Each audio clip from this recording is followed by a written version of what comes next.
go through the basics of the band. The band are sort of known as a musician and a critics band, more so than they were a well-selling band. They kind of have the reputation of being a bigger band than their sales would make you think that they were.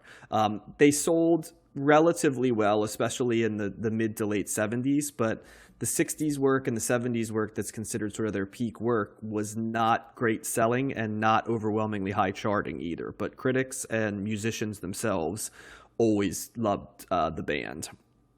So there are 4 Canadians and 1 American. They're formed in Toronto in they were basically formed as the band in 1967. That's where they became the band, and there's a lot of stories about how they became the band. They were probably, and this is the most important thing to know about them, they were the backing band for Bob Dylan when he went electric, and thus they were sort of offhandedly called the band over and over again. They wanted to be called either the Honkies or the Crackers, but their record label did not want either of those to go. They actually played as the Honkies and Crackers a couple times, and then they basically said no. So they just started being called the band. At first they hated it, but then later they grew to like it because they thought it was sort of preposterously like ostentatious, but also basic. Yeah. So, but they've been playing together for a long time. Their origin story is really actually very fascinating. I'll go into some of the interesting parts. They start as a backing band for a gentleman by the name of Ronnie Hawkins, and his backing band was known as the Hawks.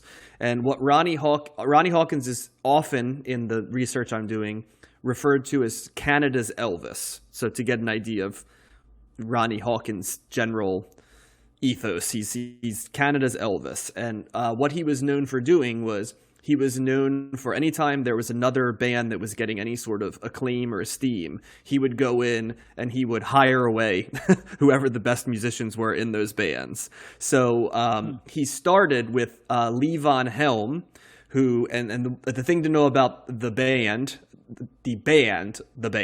is that they all play a bunch of different instruments. So Lee Von Helm plays the drums, has vocals on tracks, plays the mandolin and the guitar. So he's in Hawkins' original band.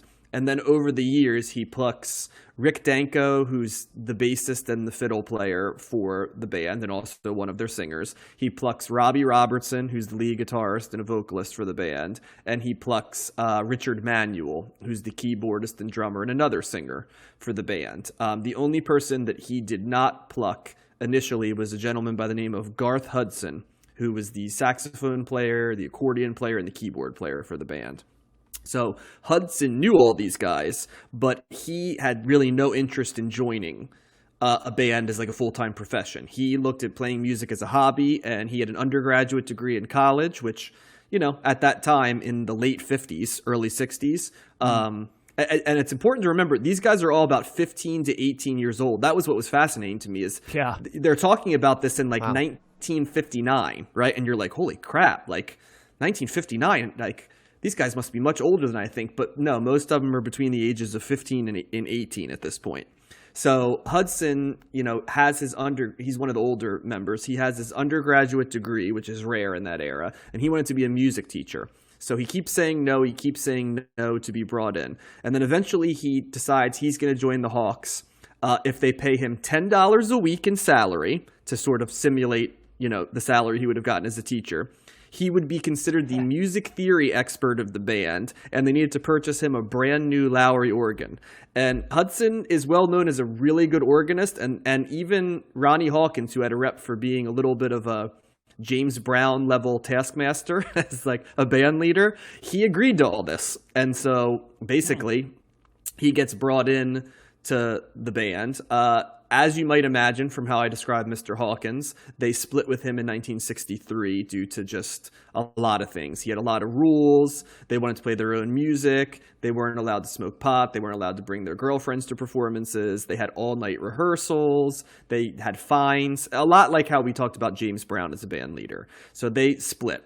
The good news, as Robbie Robertson would say later, is they became like a really tight unit because of the demand. So it's like the best of both worlds. They benefited from sort of this regimented approach, but then they were able to break away from it and do their own thing. So after they break away from Hawkins, they're kind of a fivesome. They decide to become what's referred to, I learned a word, a sextent, not tent where people have sex, a six-person band, a sextent.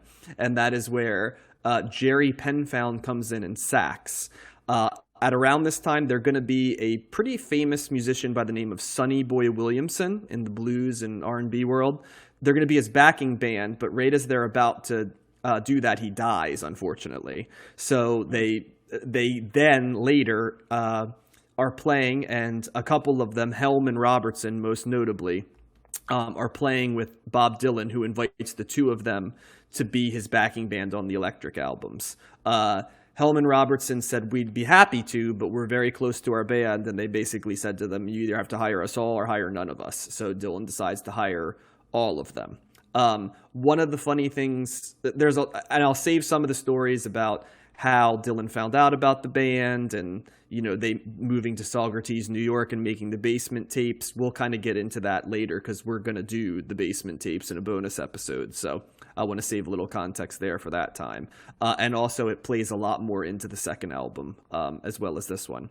But one of the things that I thought was really funny is that it's mentioned quite a bit. The band really had no idea that Bob Dylan by 1967 had become a huge act. They still thought of him as sort of a folk act, and a protest singer. So think they were still thinking of him at the Woody Guthrie, Joan Baez level, well known, but not, Bob Dylan, right? And so they go out on tour with him, and the band is used to playing for these very upbeat Americana, blues, just very raucous, people wanting to have fun type, rockabilly, right, was what they did before they went into this. And they go out with Dylan, and he's playing, electric music in front of a bunch of folk fans who just hate everything he's doing. And also, Dylan during this time was on amphetamines pretty much the whole time. So he was apparently just a real miserable prick to be around. It's so bad that the band...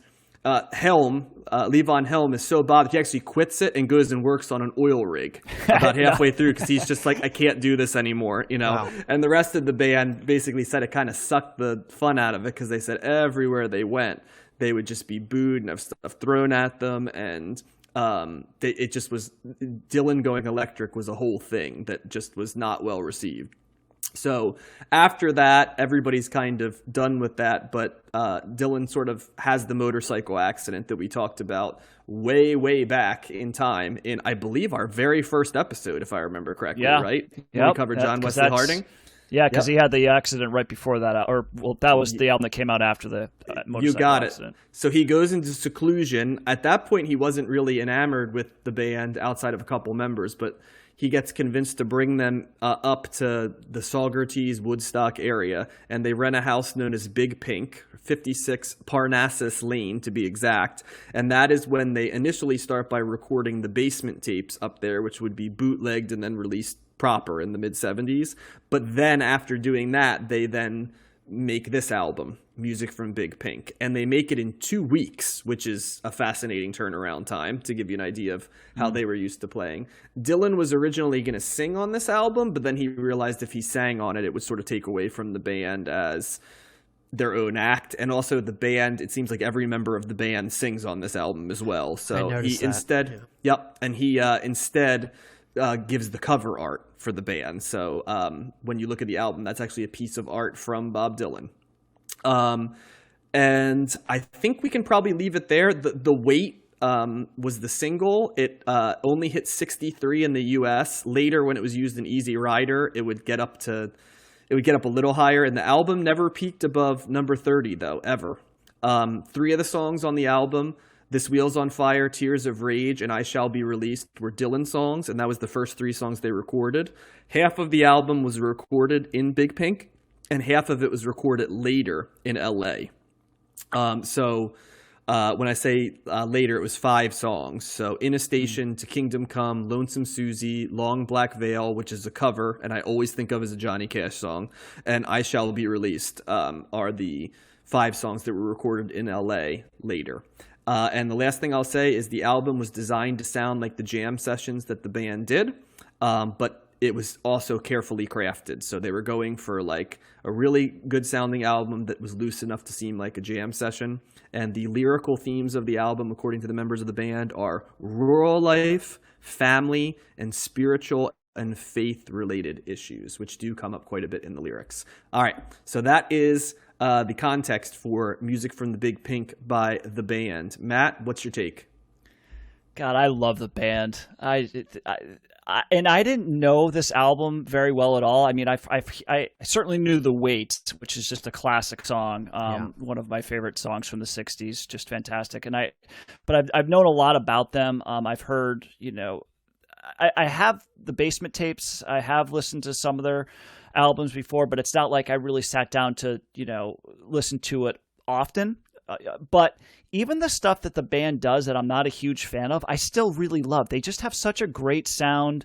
It's one of these unique things where they have three really strong lead singers. You've got, Danko, Richard Manuel, and Levon Helm, right? And so they usually are trading off or they're harmonizing, and they all have, particularly Manuel and Rick Danko, very distinct voices that I could see being off-putting for some people because it's not like a traditional singing, like even for a rock star, it's different, and I could see people being off-put by that, almost disharmony in some cases. It almost sounds like they're not in tune together, but I think that their overall sound is great. This is 1968. I mean, this is early Americana.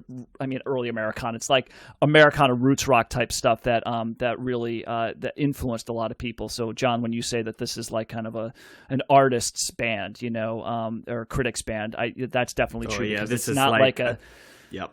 Yeah, it's a ton of artists' favorite album or in their top 5 favorite albums. Yep. Yes. So I would say, having said all that, I don't think I'm as high on them as some other people when they say that this is like one of the best rock albums of all time. I mean, I'm not going there.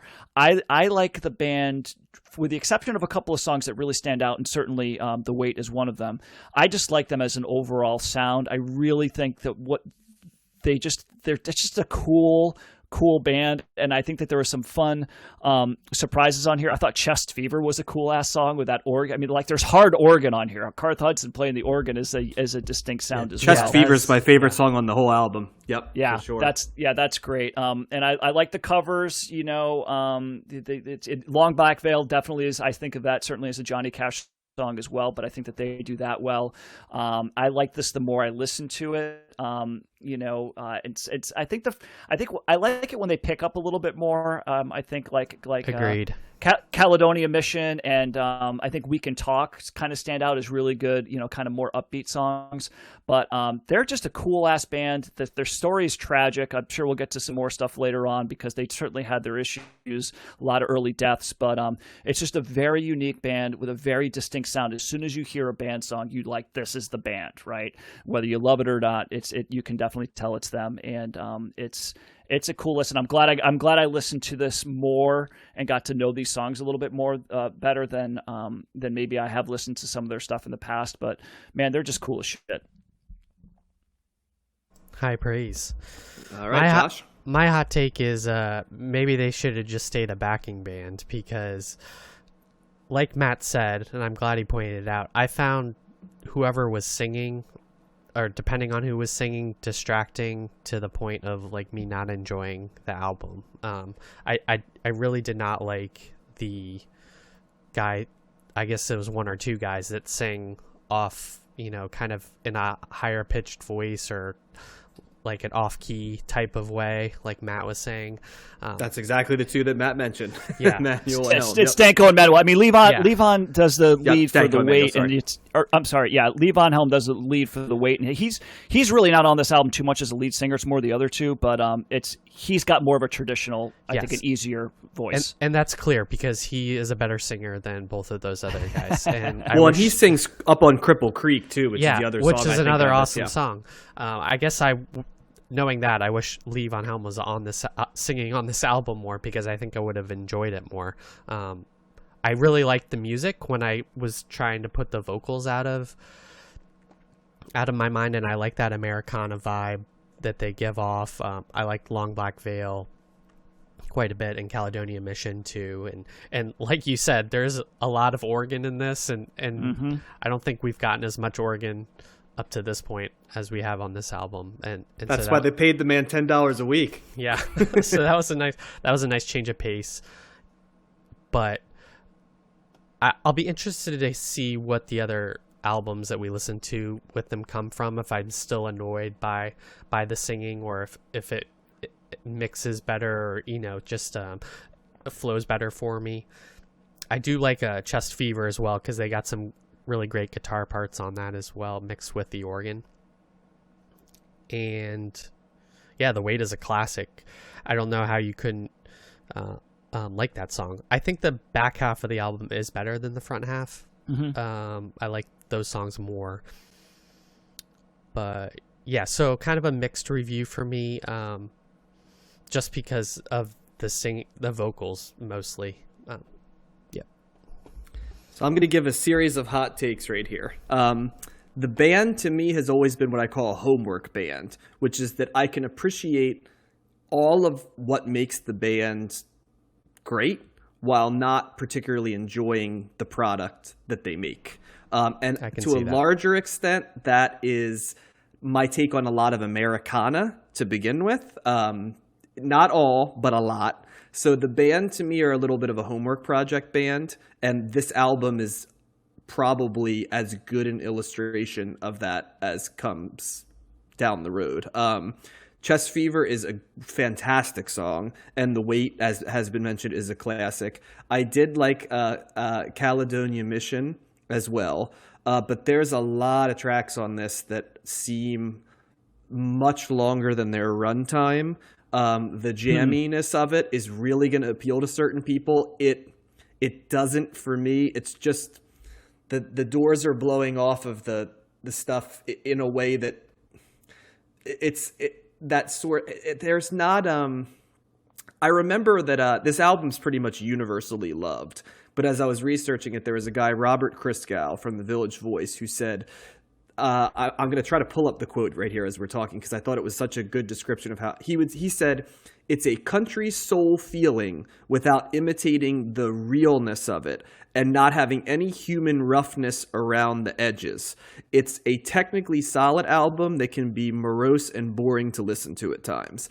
And I think that's a little rough, the back end of it, because it's certainly not that, but I know what he's going for, because it does sound like a bunch of musicians who are good musicians, but at no point did I feel it in my guts. And Matt, you're going to be able to make fun of me for being a hypocrite right here, because I went all over you last week for how can you not hear a song, from Otis Redding and be able to do a thing. But I will say a perfect example of what I was just talking about is Long Black Veil, because if you know the Johnny Cash version of it, to me, that's what that's supposed to sound like. And this, you don't get any of the darkness. And it's the lyrical content is basically a guy cheated on his wife with his best friend's wife, and he's gonna die for a crime, but he will not admit that he cheated, and he's going to take it to his grave. And so she walks the hills longing for him. I mean, it's like perfect Johnny Cash material, right? Definitely. But there's nothing about how that song sounds on this album that gives any of that. It's more just like it could be up on Cripple Creek in terms of Long Black Veil, and then the organ. It's like, this is not how it's supposed to, the lyrics are supposed to be on this. And that's kind of my argument with the band. The guitar lines are excellent from Robbie Robertson. The organ playing is fantastic. Everything's as it's supposed to be. The voices don't bother me. In fact, the different voices are there, but I get no emotional connection from this album. It just exists. And so for me, that's the problem with it. It's just that it doesn't cross over into an emotional connection, and thus it leaves me flat, and thus it's not a personal like for me. However, it's going to be a personal like for tons of people. And so it's impossible for me not to recommend this album to anyone who likes roots rock, Americana, jam bands, even pop music, melodic pop music. It just isn't my jam. So there you go. There's my hot takes on this album. That's a really, I'm really glad you pointed that out, because I think that's what I was feeling. There's no emotion behind the songs, and especially for you pointing out that a lot of the songs and the titles are about like spirituality and spiritual matters or religious matters. You think there would be more of that feeling behind it, and I didn't get that. So and the lyrical content is about it, but it's like in a very opaque way, you know, like not clinical, in a, almost. Exactly, that's a great word for it, Josh. Clinical. Yeah. Well, I would say, are you talking about the emotion that you feel, Josh, or because I hear emotion in their voices, and I think that's one of the things that stands out with Richard Manuel and Rick Danko's voice. I mean, that seems to me, it sounds very emotional. Now, whether it's connecting with you or not is a different story. But so if you like Tears of Rage, right, where he does have a lot of emotion and stuff, but to me, like, it didn't connect to anything. It was just it's the first song. It's like long. It's very emotional, but I was just like, what is the Tears? And especially knowing it's a Dylan song. It's funny because the joke is always like half the time Dylan writes songs that are better covered than he would do it himself. But that's not the case in this one. I feel like Dylan would have taken that and made it was like schlocky, and I couldn't tie it to anything. Like, what are the Tears of Rage? Am I supposed to be angry? Because it doesn't sound like that. It sounds like a blues song, kind of. And it doesn't line up with what the lyrics are talking about or what I'm supposed to be feeling. It's like, that's kind of what I mean, if that makes sense, Matt. Yeah, no, I got you. Yeah, and I was just gonna say, to answer your comment, I didn't connect with this album for some reason, and I think that's partly why. Not to saying they're not bringing the emotion when they're singing the songs, but I guess I didn't feel that listening. And I think that those are all, perfectly valid, and in some ways I agree. I think I would first say that, like, I think it takes a little while for this to get going before I get to the part where I really start feeling the songs a bit more. And like I said, it's an interesting band for me because I do like them a lot. I like what they do. I like their overall sound. I certainly like their style, and I appreciate what they were doing at the time that they were doing it. I agree though too. At the same time, there's some of these songs. It's just they're kind of there. They're doing cool things. There's parts where they're bringing it up, and I'm into it. And then there's other parts where I'm like, I'm not feeling it as much. I would say the emotional connection probably isn't there nearly as much as it is with other acts, maybe even the same genre, the same time period. But I still just like it. It's almost like an overall. Like a sonic kind of template that I just like, you know what I mean? Like it just and I appreciate, and I think it's very distinct and it's unique. So it's an interesting band because I like them. I don't love them. I'm not like I said, I'm not as crazy about other people are about them. But I think there's something about their story and about the context of what they were doing and how they were and how it was just such. They all contributed so well. They were such great musicians. Garth Hudson is like a virtuoso. The guy plays so many different things, and he's like a ridiculously talented musician. But it totally makes sense that this is a critic and a musician's band rather than a pop band, if you will. It's like listening to a virtuoso guitar player who's just very, very technically proficient. Yeah, and you can admire it, but there's no connection.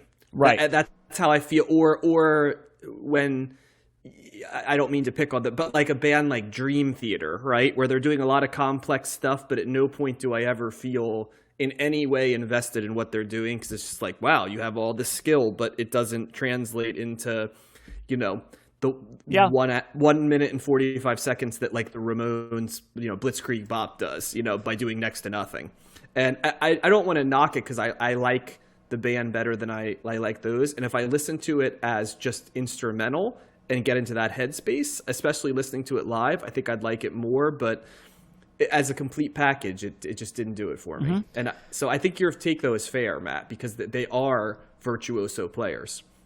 For me, I'm trying to think of another like comparison. It's almost like, for me, like listening to Neil Young but without Neil Young or something. Like it's missing some key element for me that is not there, at least on this album. Maybe it will be on later albums. That's interesting. And that's an interesting point. I could say this as we're talking about this. I think that there's ingredients here for this to be, for me, a stellar album, right? Something that I would just be like, this is fantastic. You got to go listen to this. And I'm not there with this, right? And I think it's for a lot of the reasons that you guys are saying.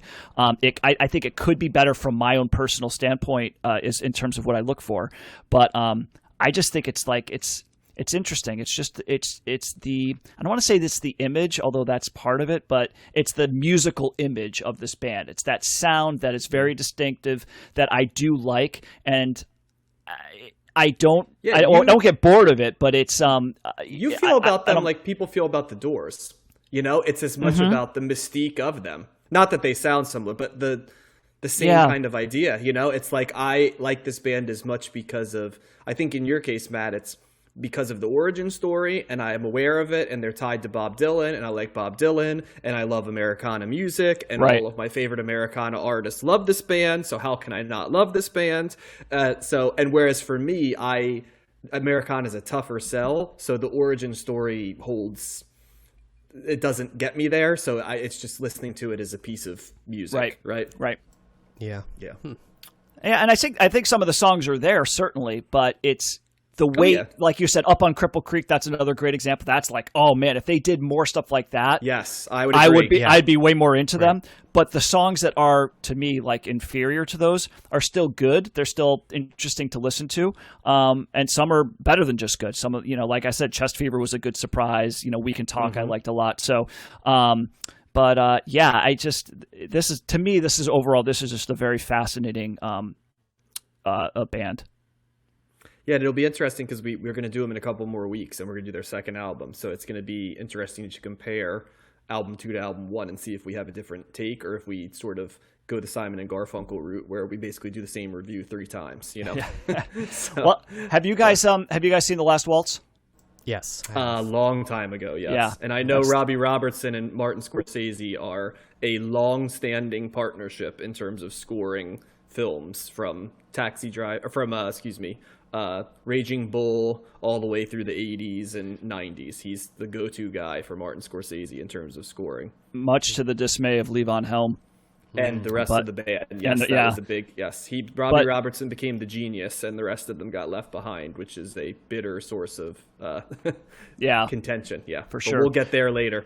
Yeah, but I think I bring that up because I think it's also fun to see. It's a different thing to see these guys live, and that's a great movie, and they have like a lot of great guest stars and stuff. But it's a good thing to see these guys perform live too, because you can kind of get a little better sense of what they were doing and how talented they were. But and it's a Thanksgiving movie because they recorded it on Thanksgiving, so I guess you're supposed to watch that like on Thanksgiving Eve or whatever. It's a tradition that I've heard from some in some circles. Oh wow! If you go to @combing our Twitter account, you can see the version of Evangeline they do from it that I posted up earlier this week. So, which is pretty solid.